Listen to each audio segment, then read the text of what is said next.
Over 49 women lost their lives, each one leaving behind families and friends who would never be the same. The pain and sorrow that swept through the community was immeasurable, as loved ones gathered at vigils, clinging to hope for answers that seemed forever out of reach.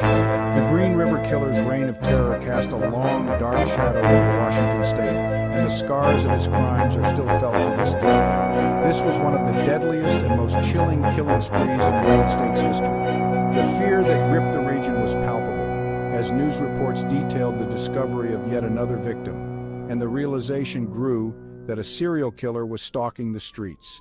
The police worked tirelessly, but the killer always seemed to be one step ahead, leaving behind only questions and heartbreak. The Green River Killer, Gary Ridgway, committed these gruesome murders in Washington state in the 1980s and 1990s. He preyed on vulnerable women, many of whom were young runaways or sex workers, luring them with promises of safety before taking their lives. The lush forests and winding rivers of the Pacific Northwest became a backdrop for these horrific crimes as he disposed of his victims in remote places. His first known victim was discovered in 1982, triggering a massive investigation that would span decades. Detectives scoured the riverbanks and woods, searching for clues that might lead them to the killer. Each new discovery brought a mix of hope and dread as families waited anxiously for news about the missing loved ones. The body found in the Green River was just the beginning of a nightmare that would haunt the region for years. As more victims were discovered, the scale of the tragedy became clear. The killer's methods were cold and calculated, and he left behind little evidence, making it nearly impossible for investigators to track him down. For years, police received countless tips, following up on every lead, no matter how small. Detectives worked around the clock, poring over files and evidence, desperate to find a break in the case. But Ridgway eluded capture for over 2 decades, changing his tactics and blending into the community, all while continuing his deadly spree. The authorities were baffled and the public was terrified. Press conferences were held regularly, but answers remained elusive. The community lived in fear, locking their doors at night and watching the news for any sign of progress. The sense of vulnerability was overwhelming, as it seemed no one was safe from the killer's reach. How could someone commit so many murders and disappear without a trace? The Green River Killer's ability to evade capture for so long left everyone questioning how such evil could exist in their midst. The mystery and horror of his crimes would haunt Washington state for years, as investigators and families alike searched for justice and closure. The Green River Task Force was formed, dedicated to catching the killer. Detectives worked tirelessly, chasing down every lead, interviewing witnesses, and combing through evidence. The victims, mostly young women on the margins of society, began to paint a picture of the killer's preferences. Many were sex workers, making them vulnerable and easy targets for a predator like Ridgway.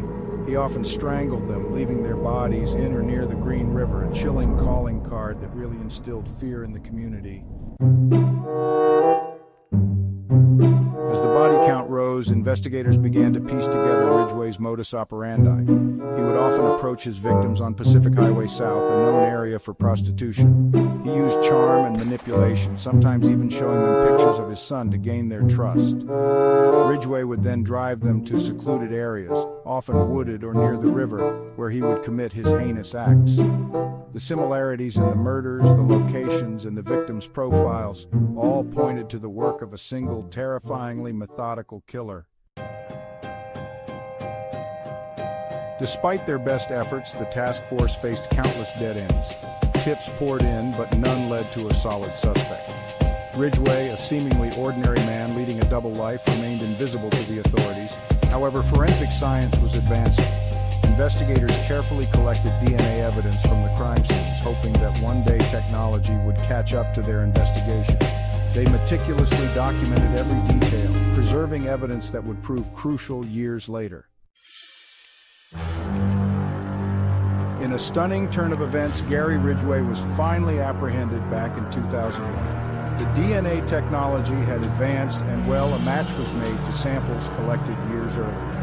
Faced with irrefutable evidence, Ridgway confessed to murdering 71 women, although the bodies of only 49 were found. His confession sent shockwaves through the community and the nation.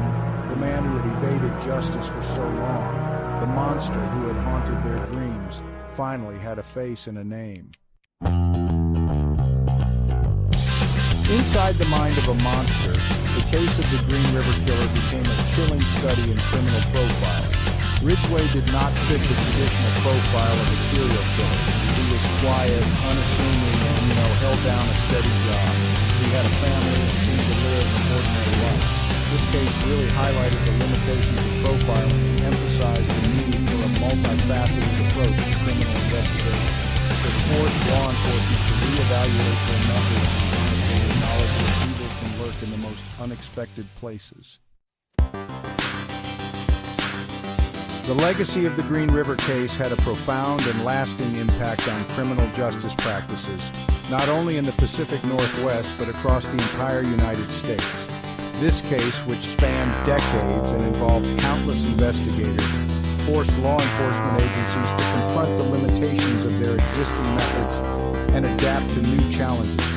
The sheer scale and complexity of the investigation made it clear that traditional approaches were no longer sufficient for solving such intricate crimes. As a result, the Green River case became a catalyst for change, prompting a reevaluation of investigative strategies and priorities within the criminal justice system. One of the most significant lessons to emerge from the Green River investigation was the critical importance of forensic science. In the early years, investigators relied heavily on interviews, witness statements, and physical evidence that could be easily overlooked or misinterpreted. However, as technology advanced, so did the tools available to law enforcement. The introduction of DNA analysis and other forensic techniques revolutionized the way cases were solved, allowing investigators to revisit old evidence with fresh eyes and uncover new leads that had previously gone undetected. The Green River case underscored how the evolution of forensic science could turn the tide in even the most challenging investigations, offering hope to victims' families and setting new standards for future cases.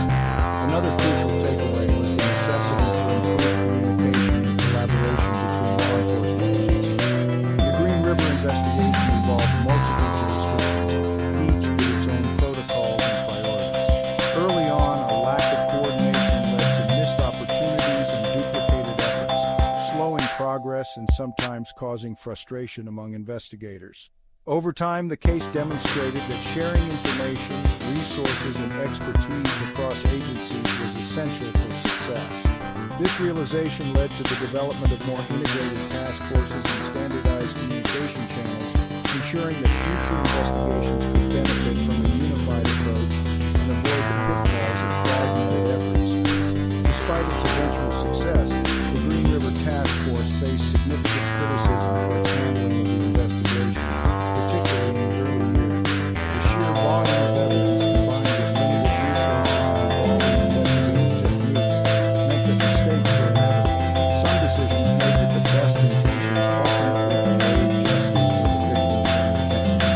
The task force's experience highlighted the importance of adaptability, ongoing training, and the willingness to learn from past errors.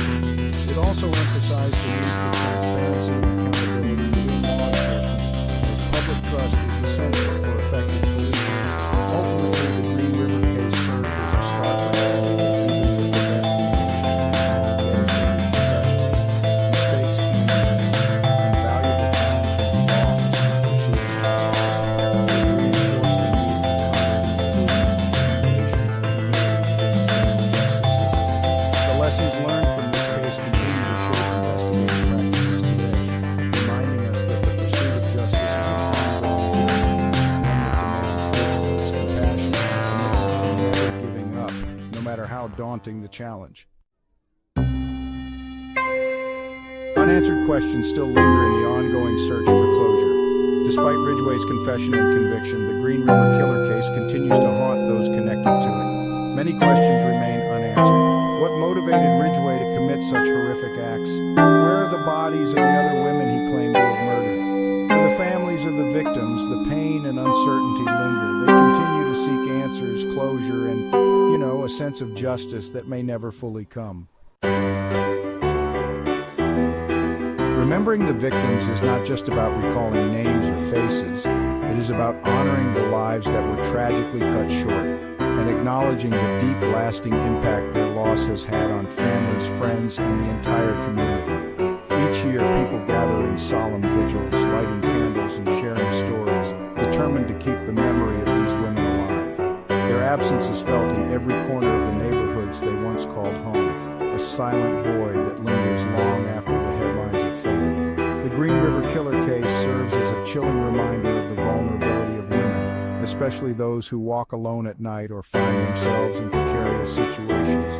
The fear that once gripped the city still echoes in the cautious glances of women on darkened streets and in the whispered warnings passed between friends and loved ones. It is a fear that has shaped the way people move through their world, a constant reminder of the dangers that lurk in the shadows. Particularly those living on the margins of society, women experiencing homelessness, those struggling with addiction, or simply trying to survive day by day were most at risk. Their stories, often overlooked or forgotten, are a stark illustration of how society's most vulnerable can become targets. The tragedy of the Green River case is not just in the number of lives lost, but in the way it exposed the gaps in our social safety nets and the urgent need for compassion and protection for all. It is a story of loss, fear, and the struggle to find meaning in the aftermath. Families gather at memorials, clutching flowers and photographs, searching for comfort and shared grief.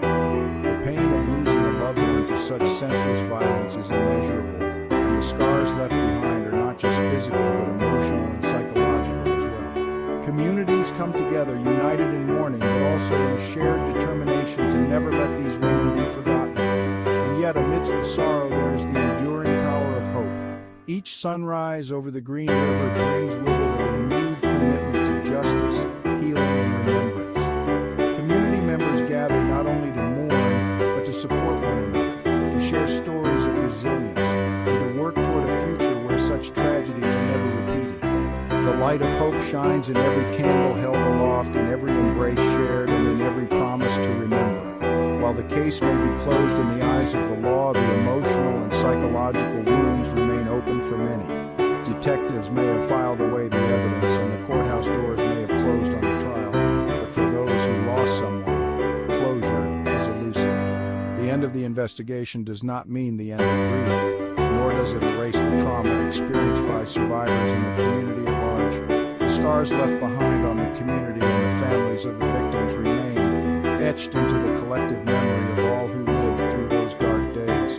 Memorial plaques and photographs serve as daily reminders of the lives lost and the love that endures. Their memories live on, not just in ceremonies or anniversaries, but in the everyday acts of kindness and remembrance that keep their spirits alive. These moments of togetherness, of comforting one another and standing side by side in grief, are a testament to the human cost of such unspeakable acts. The community's resilience is evident in the way people reach out to support one another, refusing to let fear or sorrow define them. Instead, they choose to honor the victims by fostering compassion, understanding, and unity. It is a reminder that behind every statistic, every case file, and every news headline, there are real people, daughters, sisters, mothers, and friends whose lives were stolen. The files may be closed, but the stories within them continue to resonate, urging us to remember the humanity behind the numbers. There are real lives lost, dreams unfulfilled, and futures that will never be realized. The empty wounds and cherished mementos left behind are silent witnesses to the depth of the loss and the enduring love of those who remember. For the loved ones left behind, the journey of healing is long and difficult. They grapple with the aftermath every day, finding strength in each other and in the memories of those they lost. Their courage and resilience are a powerful reminder that even in the face of unimaginable tragedy, the bonds of community and love can never be broken.